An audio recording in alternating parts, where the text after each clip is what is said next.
Hey friends, welcome to Biblical Parivartana. Once again, welcome to Daily Devotions. దేవుని ప్రేమ ఇదిగో.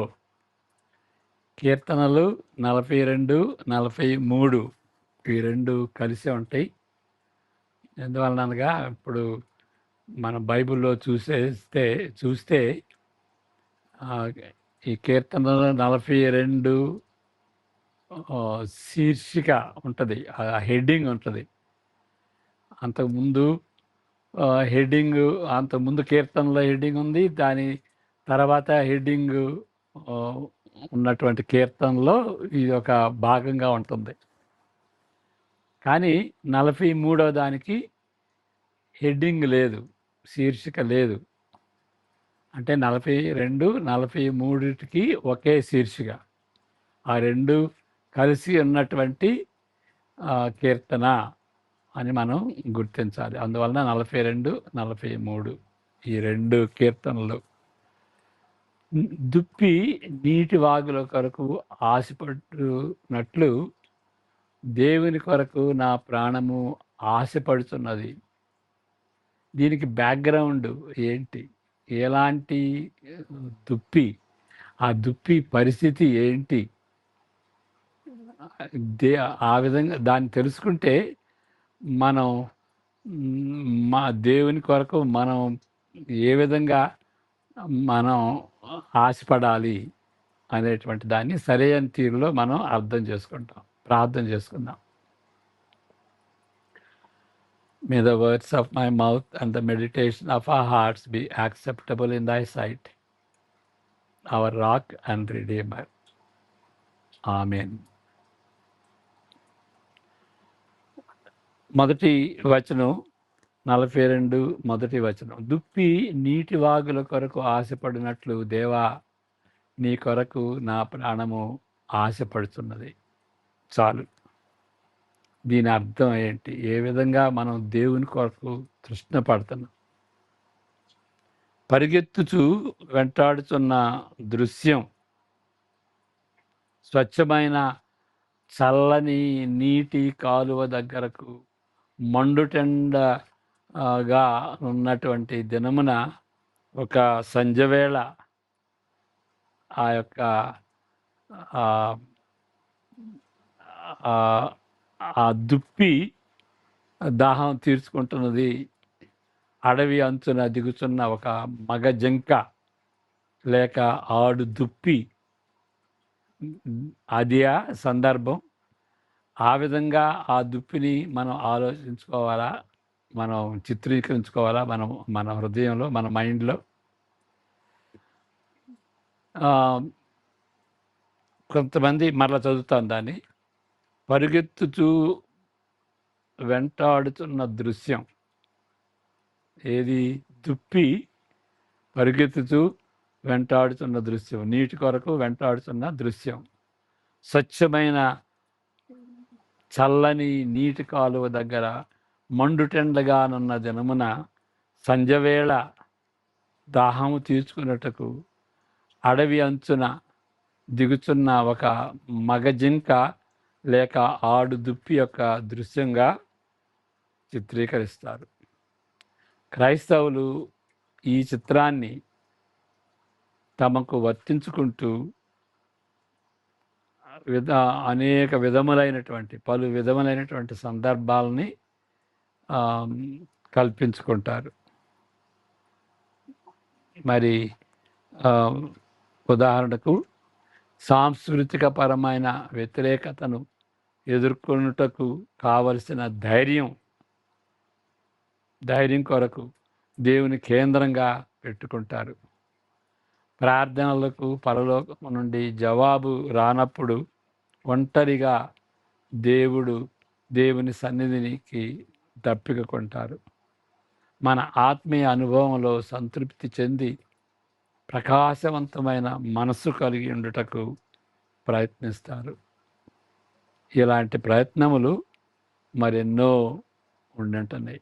అంటే ఇలాంటి సందర్భాల్లో దేవుని కొరకైనటువంటి ఆకలి దప్పులు విశ్వాసులు కలిగి ఉంటారు.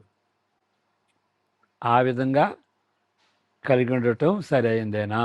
అది ఎన్నో విధాలుగా ఈ దుప్పి చిత్రమును అన్వయించుకున్నట్టుకు సాధ్యమైనప్పటికీ ఈ దుప్పి పరిస్థితి మనము చూడబోతున్నట్లు ఈ కీర్తనకర్త యొక్క పరిస్థితి కూడా అపారమైన ఒత్తిడికి లోనవుతున్నది.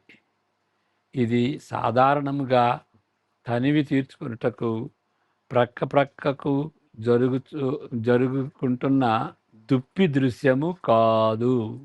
మరలా చదువుతాను, ఏమి కాదు.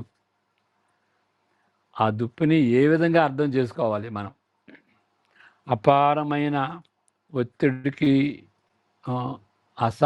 ఇది సాధారణమైన తనివి తీర్చుకొనుటకు ప్రక్కకు జరుగుతున్న దుప్పి దృశ్యము కాదు. నీటి కొరకు తహతహలాడుతున్న దృశ్యము వెంటాడుతున్న నందున వెంటాడుతున్న దుప్పి పరిగెత్తుతున్నదని సంగీతం కొరకు కలిపిన మాటలను బట్టి ఈ విధముగా అర్థము చేసుకొనకూడదు.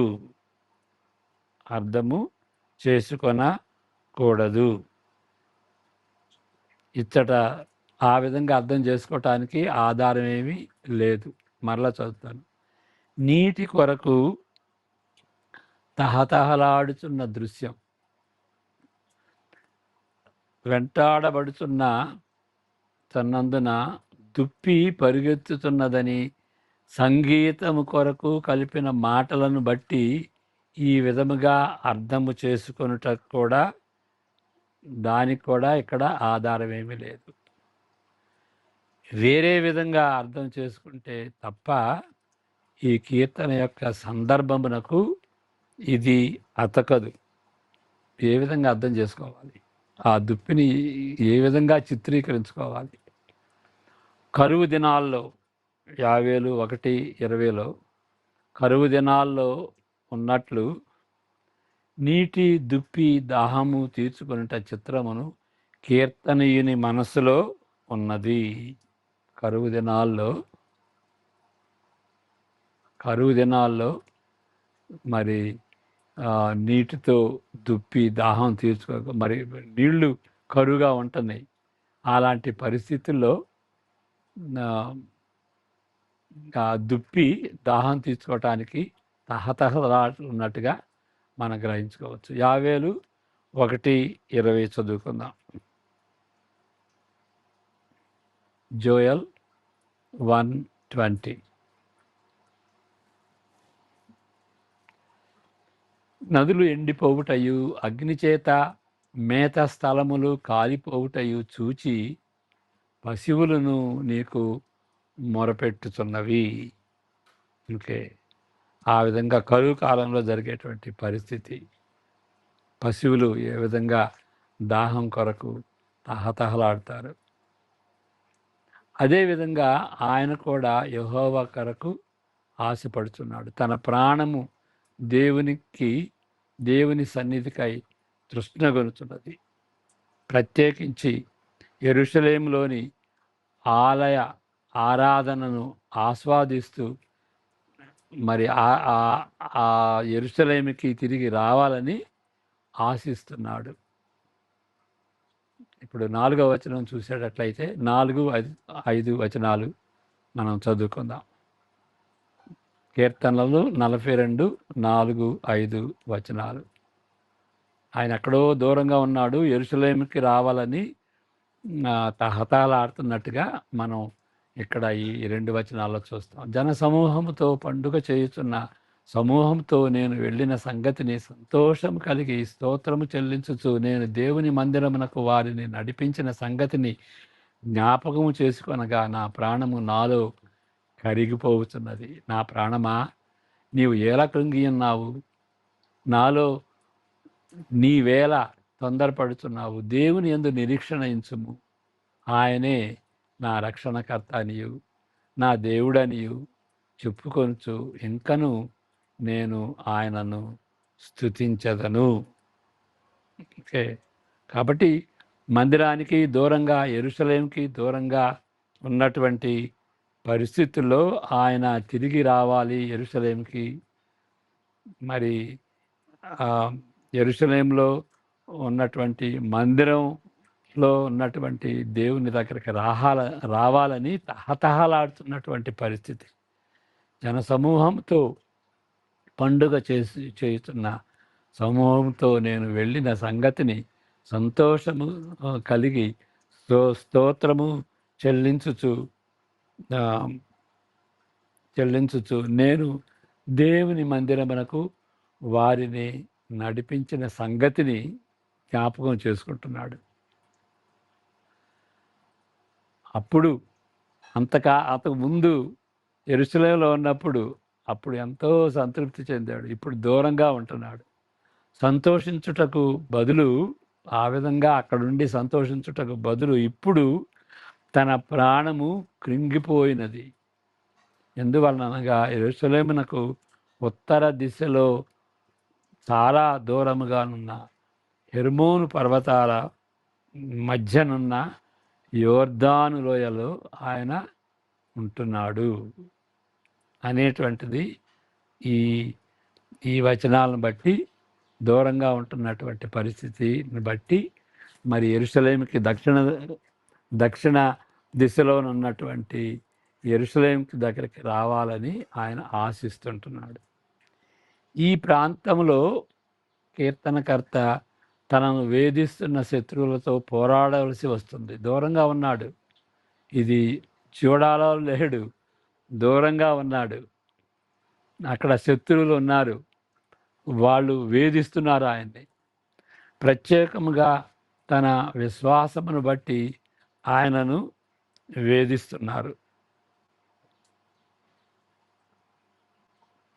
మీ దేవుడు ఏమాయను, 10వ వచనం, మీ దేవుడు ఏమాయనని దినమెల్లా ఆయనను దూషిస్తున్నారు శత్రువులు. చివరకు ఆయనను తృప్తిపరిచే ఏకైక విషయం యెరూషలేము కాదు, దేవాలయం కూడా కాదు, దేవుడు ఒక్కడే. కీర్తనకర్త ఎక్కడ ఉన్నప్పటికీ ఈ విధంగా సాక్ష్యము ఇవ్వగలుగుతున్నాడు. ఆయనను పగలివేళ యెహోవా తన కృప కలుగా ఆజ్ఞాపించును. రాత్రివేళ ఆయనను గూర్చిన కీర్తనయు, నా జీవదాత అయిన దేవుని గూర్చిన ప్రార్థనయు నాకు తోడుగా ఉండును. కాబట్టి ఈ మాటలపై ధ్యానించుకుంటూ తనను తాను ప్రోత్సహించుకుంటున్నాడు. మరలా చదువుతాను. ఈ సెంటెన్స్ చాలా ముఖ్యమైనటువంటిది. చివరకు ఆయనను తృప్తిపరచే ఏకైక విషయం యెరూషలేము కాదు, దేవాలయం కాదు, దేవుడొక్కడే. కీర్తనకర్త ఎక్కడ ఉన్నప్పటికీ ఈ విధంగా సాక్ష్యము ఇవ్వగలుగుతున్నాడు. అయినను దూరదేశంలో, ఉత్తర దేశంలో హెర్మోను పర్వతాల్లో ఉన్నప్పటికీ, అయినను పగటి వేళ మరి యెరూషలేముకి దూరంగా ఉన్నప్పటికీ పగటి వేళ యెహోవా తన కృప ఆజ్ఞాపించును. రాత్రివేళ ఆయనను గూర్చిన కీర్తనయు, నా జీవదాత అయిన దేవుని గూర్చిన ప్రార్థనయు నాకు తోడుగా ఉండను. కాబట్టి దూరంగా ఉన్నా కానీ దేవునితో నేను రాత్రి వేళ కానీ మరి పగటి వేళ కానీ ఆయన కృపను ఆజ్ఞాపిస్తాడు. కాబట్టి నా జీవదాత అయినటువంటి దేవుని ప్రార్థనయు నాకు తోడుగా ఉంటుంది. అంతేగాని నేను అక్కడే యెరూషలేములోనే ఉండాలి, దేవాలయంలో ఉండాలని అనే కాదు. ఎక్కడైనా దేవుడు ఉంటాడు. ఇప్పుడు బబులోనులో ఉన్నటువంటి పరిస్థితుల్లో అక్కడ చెరగా కొనిపోయినటువంటి యూదులు కూడా అదే అన్నారు. How can we worship the Lord, sing a song unto the Lord in a new land. బబులోన్లో ఉన్నప్పుడు మేము దేవునికి దూరంగా ఉన్నాం కదా, మరి దేవునికి ఎట్లా వందనాలు చెల్లించాలి అని అనుకున్నారు. కానీ వాళ్ళు దేవాలయాన్ని బట్టి, యెరూషలేమును బట్టి ఆ విధంగా తలంచారు. కానీ ఇక్కడ దావీదు మహారాజు తలంచినటువంటి రీతిగా దేవుడు ఎక్కడా ఉన్నాడు? బబిలోన్‌లో ఉన్నాడు, హెర్మోన్‌లో ఉన్నాడు, రాత్రి వేళ ఉన్నాడు, మరి పగటి వేళ ఉన్నాడు. కాబట్టి ఆయన నాకు తోడుగా ఉన్నాడు, నా ప్రార్థన ఆలకిస్తాడు, ఆయన జీవదాత అని ఆయన ఆయన అని ఆయన ఆయన ఆలోచించుకుని ఆ విధంగా సంతృప్తి చెందాడు. కాబట్టి ఈ మాటలపై ధ్యానించుకుంటూ తనను తాను ప్రోత్సహించుకుంటున్నాడు. నా ప్రాణమా నీవేళ కృంగి ఉన్నావు, నాలో నీవేళ తొందరపడుతున్నావు. దేవుని యందు నిరీక్షణ ఉంచుము, ఆయనే నా రక్షణకర్త, నా దేవుడు, ఇంకను నేను ఆయనను స్తుతించదను. 11వ వచనం. ఈ ప్రాచీన పల్లవిని ఎప్పుడో 1000 years బీసీలో మరి దావీదు సొలొమోను జీవించినటువంటి కాలం 1000 BC కదా. మరి ఆ ప్రాచీనమైనటువంటి ఆ పల్లవి ఈ ఈ 1వ వచనం పల్లవి, దేవుని కొరకు నేను